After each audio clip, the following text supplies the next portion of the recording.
श्री स्वामी समर्थ. नमस्कार. आज आपण पाहणार आहोत स्वामी चरित्र सारामृत कसे वाचावे.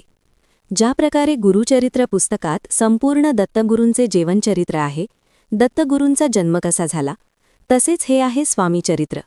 यात स्वामी वारुळातून कसे प्रकट झाले, ते अक्कलकोटला कसे आले, त्यांनी लोकांचे कल्याण कसे केले, लोकांना त्यांनी काय उपदेश दिले, लोकांना श्रद्धा आणि अंधश्रद्धा समजवली, याबद्दल हे आहे स्वामी चरित्र.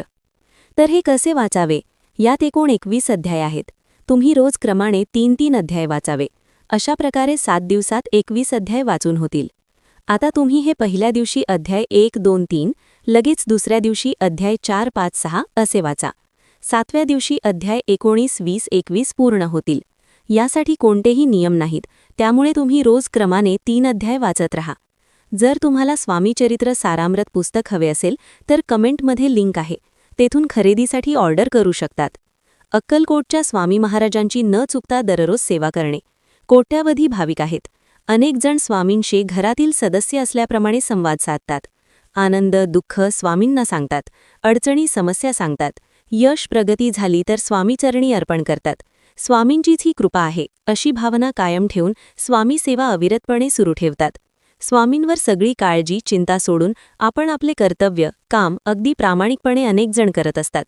स्वामींची सेवा करण्याच्या दृष्टीने अनेक जण श्री गुरु लीलामृत, श्री स्वामी चरित्र सारामृत याचे नियमितपणे पारायण करत असतात. त्यानुसार संकल्प करून स्वामी सेवा सुरू करावी. पारायणामुळे मन शांत, प्रसन्न आणि एकाग्र होते. नकारात्मक विचारांपासून मुक्तता मिळून सकारात्मक विचारसरणी विकसित होते. भक्ती, श्रद्धा आणि आत्मविश्वास वाढतो. आध्यात्मिक उन्नतीसाठी अनुकूल वातावरण निर्माण होते. इच्छा पूर्ण होण्यास मदत होते.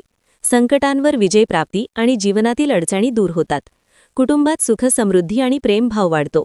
समाधान प्राप्त होते. क्षमाशीलता, सहनशीलता आणि सकारात्मक विचारसरणी विकसित होते. जीवनाकडे सकारात्मक दृष्टिकोन विकसित होण्यास मदत होते. तुम्हाला जी जाणून घ्यायचे आहे का, ज्यांनी स्वामींना नाव ठेवले त्याच्यावर विश्वास ठेवला नाही, त्यांना स्वामींनी काय लीला दाखवल्या, तर मग एकदा नक्की वाचा स्वामी चरित्र पुस्तक.